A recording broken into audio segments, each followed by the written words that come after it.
Ruby Chemanu International Jewelers, traditionally trusted for 160 years. ഇനിയും സഹിക്കണോ ഈ കേന്ദ്ര അവഗണന എന്ന മുദ്രാവാക്യമുയർത്തി ഡിവൈഎഫ്ഐയുടെ നേതൃത്വത്തിൽ ശനിയാഴ്ച വൈകിട്ട് കാസർഗോഡ് മുതൽ തിരുവനന്തപുരം വരെ മനുഷ്യച്ചങ്ങല തീർത്തു.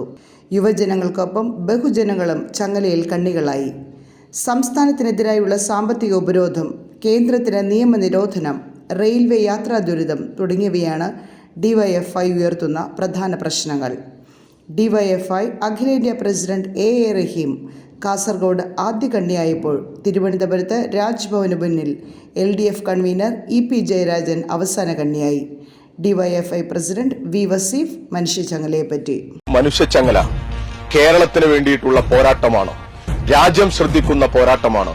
മതനിരപേക്ഷത ആഗ്രഹിക്കുന്ന, മാനവിക മൂല്യങ്ങൾ ഈ നാട്ടിൽ നിലനിൽക്കണം എന്നാഗ്രഹിക്കുന്ന എല്ലാ വിഭാഗങ്ങൾക്കും ഈ മനുഷ്യച്ചങ്ങലയിൽ അണിനിരക്കാവുന്നതാണ്. ഇതൊരു പോരാട്ടമാണ്. അർഹതപ്പെട്ടത് വാങ്ങിയെടുക്കാനുള്ള, നേടിയെടുക്കാനുള്ള സന്ധിയില്ലാത്ത പോരാട്ടത്തിനാണ് ഡിവൈഎഫ്ഐ നേതൃത്വം കൊടുക്കുന്നത്. നാളെയുടെ സമരഭൂപടത്തിന്റെ മുഖ്യ ആകർഷണമായി ഈ ഐതിഹാസികമായ മനുഷ്യച്ചങ്ങല മാറും. ഈ മനുഷ്യച്ചങ്ങലയുടെ ഭാഗമാവുക എന്നുള്ളത് ഈ രാജ്യത്തിന്റെ, ഈ നാടിന്റെ മതനിരപേക്ഷത ആഗ്രഹിക്കുന്നവരുടെ എല്ലാവരുടെയും ബാധ്യതയാണ്.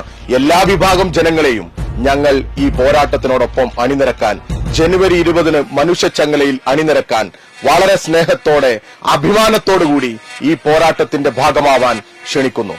News desk, കൊച്ചിവട്ടം.